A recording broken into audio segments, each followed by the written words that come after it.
Welcome students, एक बार फिर से स्वागत है हमारे यूट्यूब चैनल फिजिक्स क्लासेस में। जैसा कि हम प्रीवियस वीडियो में बता चुके हैं कि अब हम यूपी बोर्ड से रिलेटेड कंटेंट भी डिलीवर करने जा रहे हैं अपने चैनल पर।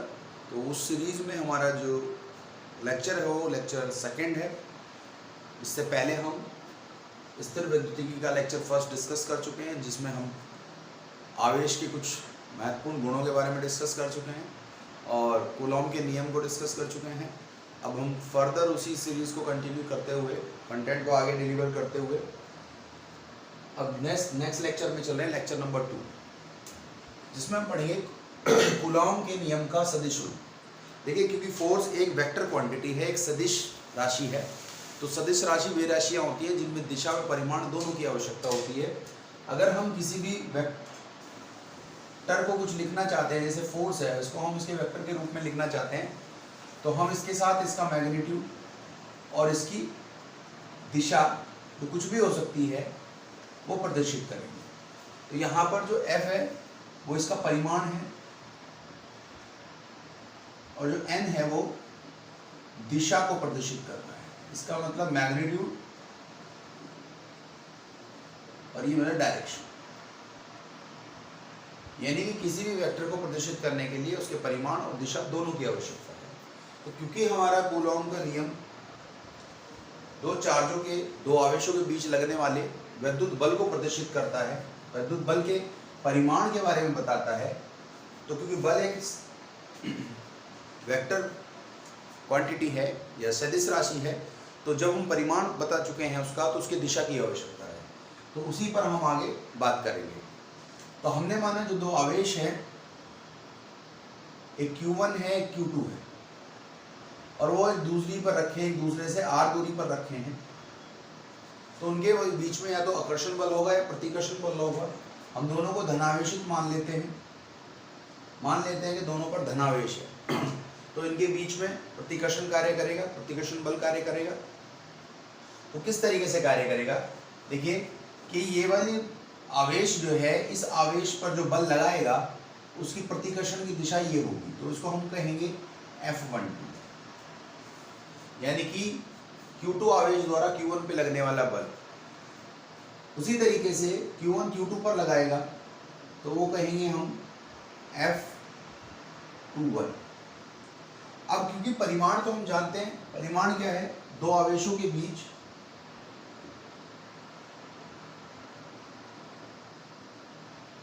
कूलॉम के नियम अनुसार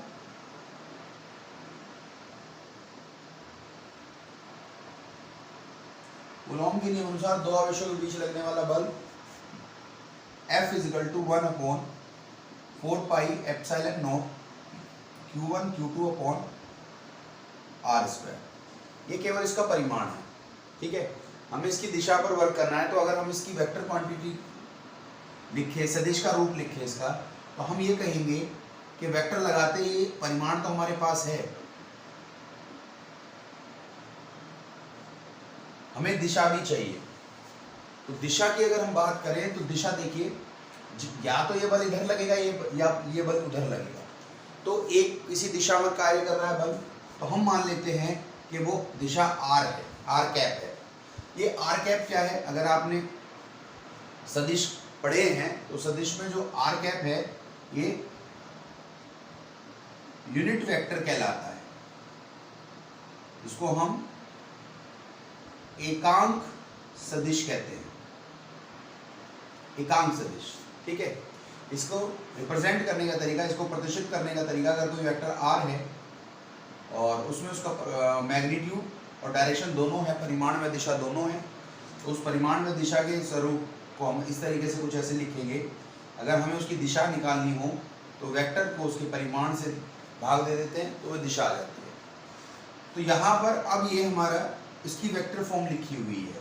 अब ये r कैप क्या होगा? ये निर्भर करेगा बल किस दिशा में लग रहा है। जैसे अभी हमने सिर्फ F को लिखा है, अगर कोई हमसे ये कहे कि भाई F12 बताइए, तो F12 के केस में जो बल होगा वो 1/4πε0 Q1 Q2/r², इसमें क्योंकि परिमाण है, परिमाण समान रहेगा, दिशा क्योंकि 1 पे लगने वाला है 2 का, तो उसकी दिशा ये है, तो इसे हम कहेंगे माइनस आर कैप।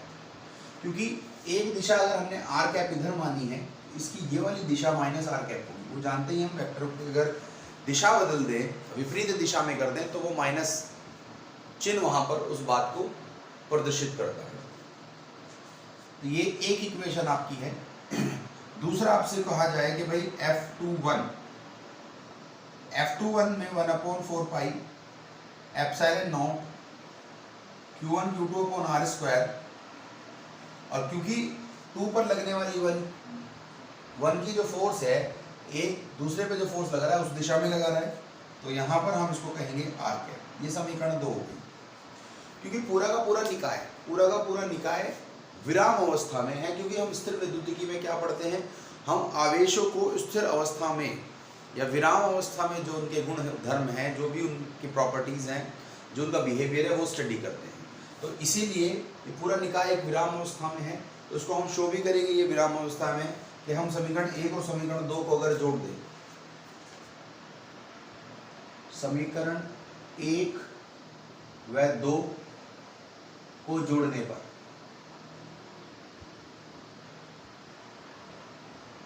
तो क्या होगा, जोड़ने पर हमारे पास आएगा F12 प्लस F21 बराबर 1/4 pi epsilon not Q1 Q2 upon R square, और 1 2 की वैल्यू है minus R cap, plus 1/4 pi epsilon not Q1 Q2 upon R square R cap. अगर हम यहाँ से ध्यान से कॉमन ले लें तो हमारे पास क्या आ जाएगी टर्म, ये एक टर्म माइनस की, एक टर्म प्लस की है।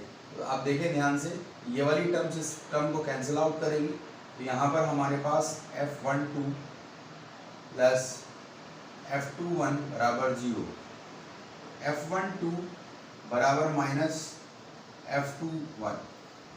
तो ये न्यूटन के क्रिया प्रतिक्रिया नियम को भी प्रदर्शित करती है, और ये भी बताती है कि दोनों जो बल लग रहे हैं उनका जो परिणामी बल है वह शून्य है।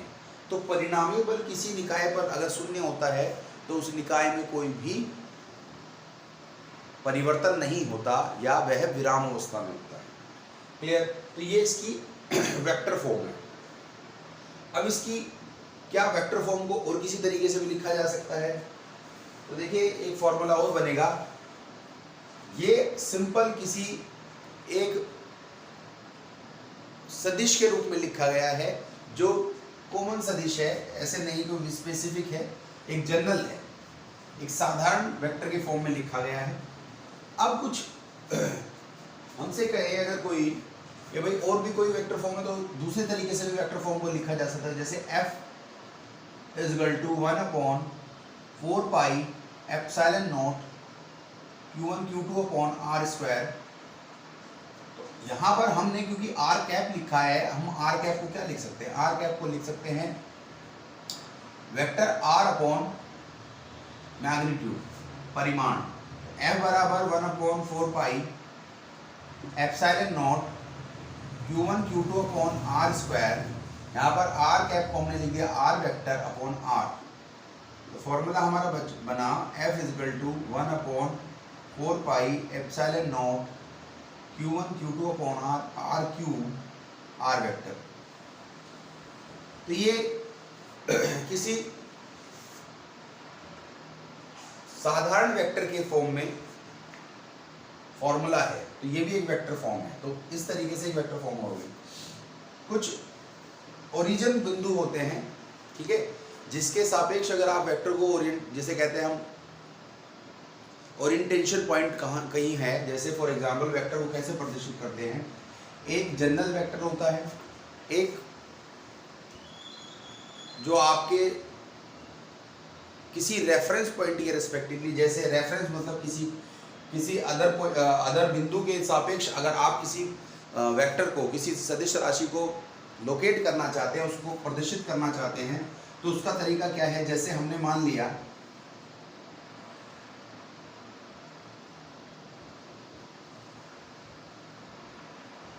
जैसे ये वेक्टर यहाँ पर प्रदर्शित किया गया है, एक वेक्टर है A to B। तो तो ये वेक्टर क्या है, इसका साधारण रूप से अगर इस वेक्टर की बात करें तो इसकी दिशा ए पॉइंट से बी तरफ है और ये लिखा ऐसे जाएगा ए बी वेक्टर। लेकिन अगर कोई हमसे कहे कि जो ओरिजिन पॉइंट है, जो 0 0 निर्देशांक है, इस 0 0 निर्देशांक से इस सदिश को डिफाइन करिए या सदिश को लोकेट करिए या इसको प्रदर्शित करिए, तो हम मान लेते हैं कि भाई ए पॉइंट की जो लोकेशन वेक्टर है वो r1 है और b का r2 है और परिणामी वेक्टर जो है वो हमारा ab है। तो सदिश के त्रिभुज के नियम के अनुसार, ठीक है, त्रिभुज के जोड़ के नियम के अनुसार क्या कहता है, ट्रायंगल एडिशन लॉ, सदिश का त्रिभुज जोड़ नियम क्या कहता है कि अगर हम इस वेक्टर को लिखें तो कैसे लिख सकते हैं, हमारा r1 वेक्टर बराबर होगा, अब ये जो r1 वेक्टर है इसको हम कह सकते हैं ये वेक्टर हमारा OA वेक्टर है, ऐसे ये वाला हमारा OB वेक्टर है। तो यहां पर हम r1 प्लस AB वेक्टर बराबर हमारा होगा R2 वेक्टर, क्योंकि ये परिणामी है त्रिभुज के सदिश के जोड़ के नियम के अनुसार। तो अगर हम यहाँ देखें तो AB हमारा जो वेक्टर हो गया ये R2 माइनस R1 हो गया, मतलब इस 0 0 निर्देशांक के सापेक्ष इस सदिश का जो रिप्रेजेंटेशन है, प्रदर्शित करने का तरीका है वो ये है। अगर AB वेक्टर लिखा जाएगा इनके सापेक्ष तो इस तरीके से लिखा जाएगा, यानी कि AB वेक्टर जो होगा वो हम ऐसा लिख सकते हैं OA माइनस OB, ठीक है। यहाँ R2 जो है वो OB माइनस OA। तो अगर आपसे कहे कि भाई कूलॉम की किसी ओरिजिन के सापेक्ष, किसी बिंदु के सापेक्ष वेक्टर फॉर्म में सदिश रूप में लिखने का तरीका क्या है, तो हम यहाँ पर क्या करेंगे, ये जो वेक्टर हमारा AB है, जो वेक्टर हमारा R है, हम उसको R मान ले, या ये वेक्टर R के बराबर है, तो इस R वेक्टर को क्या लिखेंगे, इसमें हम क्या लिखेंगे, इस तरीके से प्रदर्शित करेंगे। जैसे यहाँ पर हमने लिखा F बराबर 1/4 pi epsilon not Q1 Q2 upon, अब देखिए ये परिमाण है तो इसको भी कैसे लिखेंगे हम, जैसे हमारे पास ये वैल्यू आई, ये R वेक्टर आया, उधर कर देते हैं,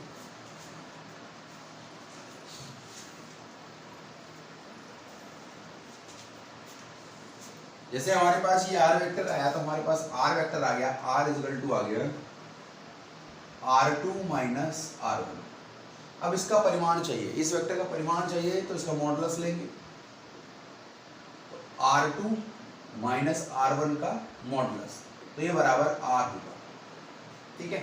तो इसको जब हम रिप्लेस करेंगे, इसको जब हम परिवर्तित करेंगे तो हमारा F वेक्टर जो आएगा 1/4 pi epsilon not Q1 Q2 upon R cube की जगह, R की जगह रखेंगे तो ये होगा R2 माइनस R1 का मॉडुलस का क्यूब, और इस वेक्टर की जगह, R वेक्टर की जगह क्या लिखेंगे आप, R2 माइनस R1, ये हो गया R2 माइनस R1। तो ये इस तरीके से ये भी एक वेक्टर फॉर्म है, ये बस किसी 0 0 निर्देशांक के सापेक्ष उस वेक्टर की रिप्रेजेंटेशन है। ये यूनिट वेक्टर के एकांक सदिश के सापेक्ष वेक्टर फॉर्म है। ये किसी वेक्टर, जनरलाइज वेक्टर जो साधारण वेक्टर है उसके सापेक्ष वेक्टर फॉर्म है, कूलॉम के नियम की वेक्टर फॉर्म है। तो इस तरीके से कूलॉम की ये 3 वेक्टर फॉर्म 3 तरीके से हमने लिख के दिखाया। एक ये वाला हो गया, इसको भी वेक्टर फॉर्म बोल देंगे, ये हमारी वेक्टर फॉर्म हो गई, और एक वेक्टर फॉर्म हमारी ये। तो इस तरीके से कूलॉम के नियम को हम वेक्टर के रूप में इस तरीके से प्रदर्शित कर सकते हैं। अब हम थोड़ा सा बात करते हैं परावैद्युतांक पर या माध्यम की विद्युतशीलता के ऊपर। क्योंकि हमारे कूलॉम के नियम में बस एक वही टर्म रह गई थी, बाकी सारी टर्म्स, बाकी सारी जितने भी बिंदु थे हमने सबको डिफाइन कर दिया। एक हमारी टर्म्स रह गई है, उसको और हम थोड़ा सा डिफाइन करते हैं। हमारे पास जो फॉर्मूला है F equal to 1/4 pi epsilon not Q1 Q2 upon R square, हमने परिमाण लिया है, दिशा हम समझ चुके हैं, दिशा की जरूरत नहीं है यहाँ बताने की भी फिलहाल। यहाँ पर ये जो टर्म आई है ये निर्वात की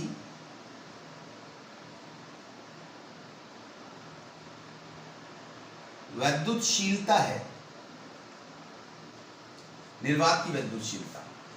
ये क्या प्रदर्शित कर, जिसका हमने मान बताया था एप्सिलॉन नॉट का मान 8.85 इंटू 10⁻⁻12, और जो इसकी यूनिट थी वो कूलॉम का स्क्वायर न्यूटन पर मीटर स्क्वायर।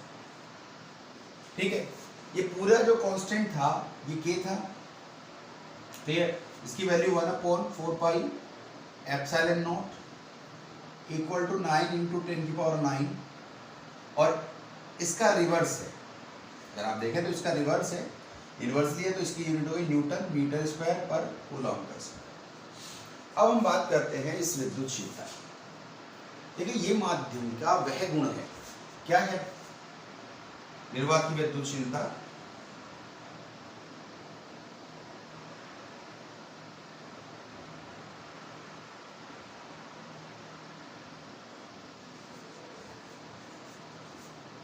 यह निर्वात का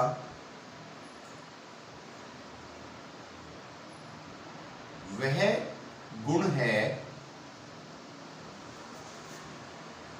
जिसमें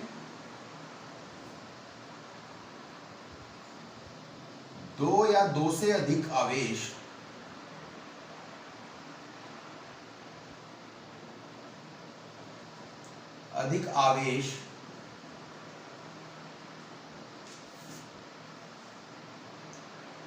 अपने ऊपर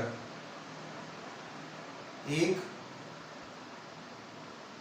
वैद्युत बल का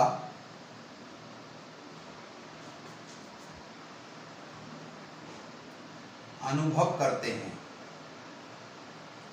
मतलब उस माध्यम में दो या दो से अधिक आवेश एक दूसरे पर किस तरीके का विद्युत बल का अनुभव करते हैं, ये उस माध्यम की विद्युतशीलता बताती है। और क्योंकि निर्वात में यह बल सबसे अधिक होता है, ये सबसे अधिक होता है, ठीक है। इसी तरीके से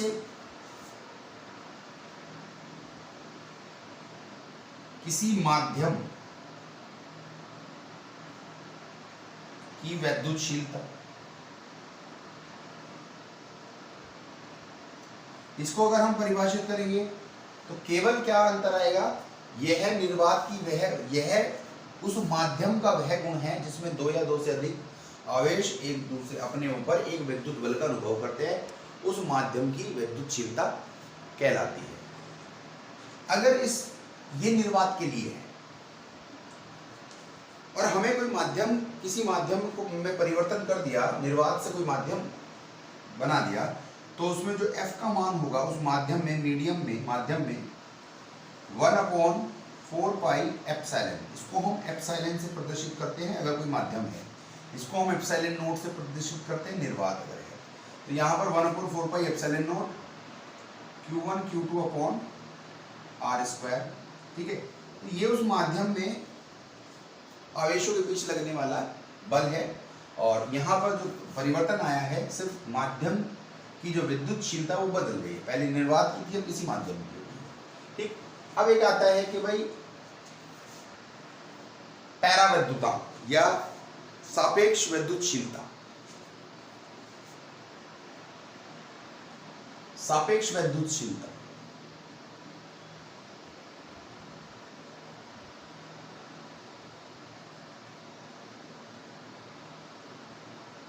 सापेक्ष वैद्युतशीलता क्या है?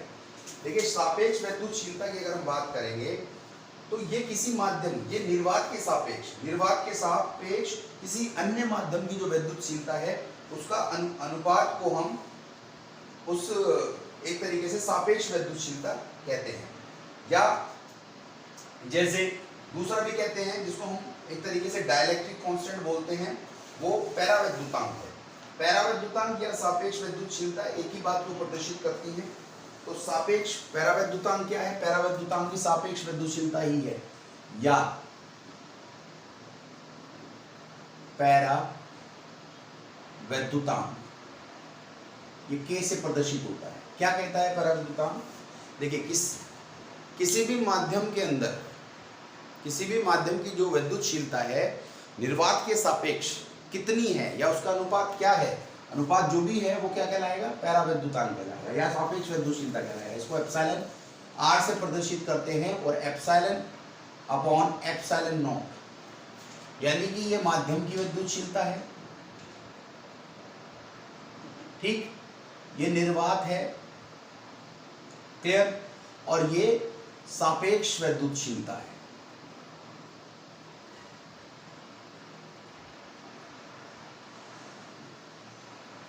जिसको हम पैरावैद्युतांक भी बोलते हैं, ठीक है। तो कैसे हुआ? यहां पर K लिख दीजिए या एप्सिलॉन r लिख दीजिए बराबर एप्सिलॉन अपॉन एप्सिलॉन।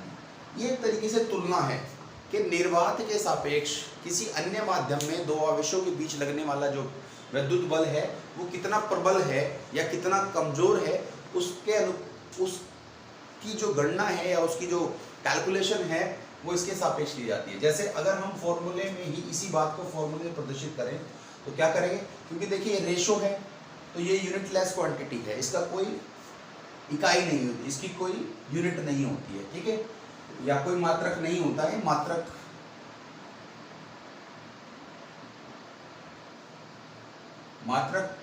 विहीन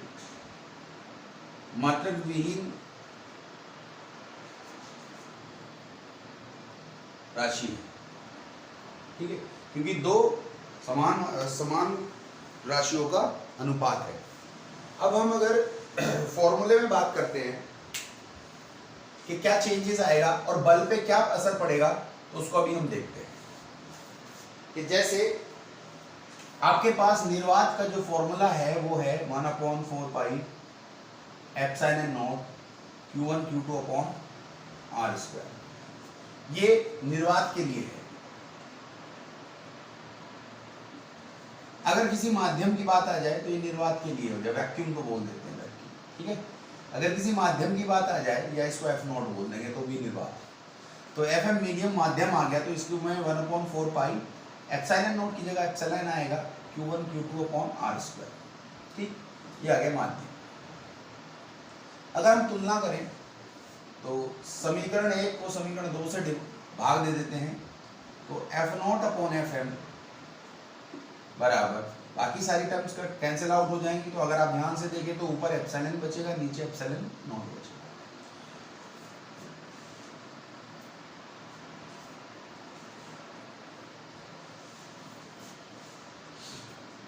तो यहाँ पर जो ये वाली वैल्यू अगर आप इसको ध्यान से देखें तो हम पहले बता चुके हैं ये पैरावैद्युतांक है। तो F0 अपॉन FM बराबर K, ठीक है। तो ये K आ जाएगा जो कि यहाँ पर शो कर रखा है। तो जो माध्यम में लगने वाली बल है वो F0 अपॉन K होगा, जो ये प्रदर्शित करता है कि निर्वात में जो बल है दो आवेशों के बीच वो सदैव ज्यादा होगा किसी अन्य माध्यम के। तो यहाँ पर जो FM है वो लेस देन होगा F0 से, और कितना होगा ये डिपेंड करेगा उस माध्यम की पैरावैद्युता कितना है। जैसे पानी में अगर हम कहें कि पानी के लिए कहें तो पानी के लिए K का मान 81 होता है।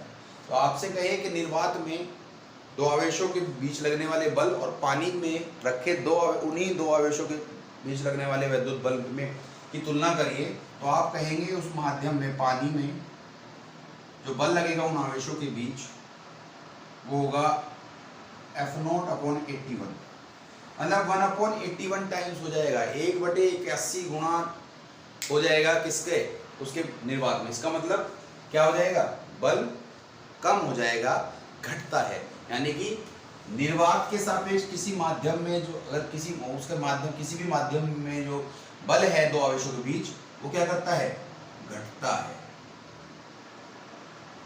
ठीक, तो हम कह सकते हैं निर्वात के सापेक्ष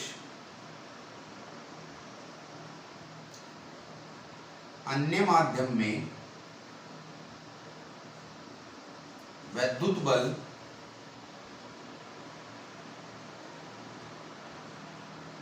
घटता है। ठीक, और अब इस क्योंकि जो भी k का मान है, k का मान सदैव, अगर हम बात करें जो k है, k की वैल्यू निर्वात के लिए 1 होती है। k equal to 1